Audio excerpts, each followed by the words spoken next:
Researchers are now suggesting that testosterone may promote honesty in men. This is an interesting study, isn't it, Lewis? Yes, definitely. You seem riveted. I am completely riveted. The results show that testosterone can stimulate positive social behavior through increasing honesty in male subjects. Now, I say this with a caveat.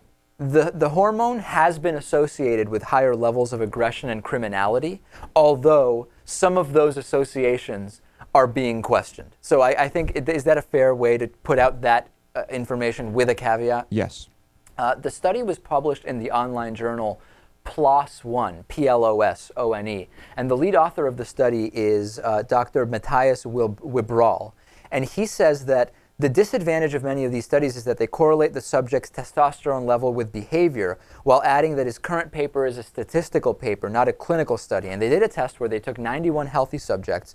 They gave 46 a skin-applied testosterone gel and 45 of them a placebo gel. It was double-blind, meaning neither the experimenters nor the subjects knew who had the placebo and who had the actual testosterone gel.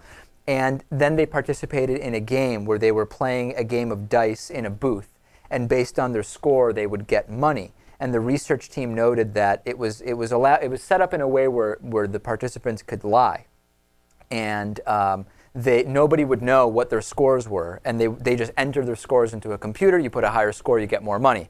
They were much more likely to lie if they had not had the testosterone gel.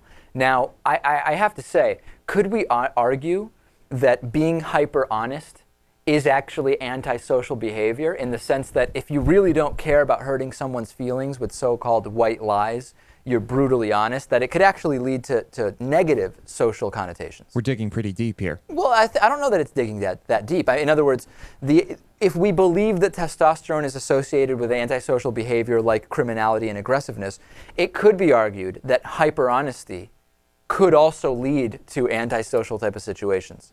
I suppose. Natan, what's your thought on that? Maybe the police should start rubbing some testosterone on, the accused's skin right before interrogating them, just to see they get a better response. There's an idea. Fascinating stuff. Anyway, give me your thoughts on this study. I thought it was compelling, to say the least. It's interesting. Thank you, David. A truth serum of sorts. Well, those do already exist technically.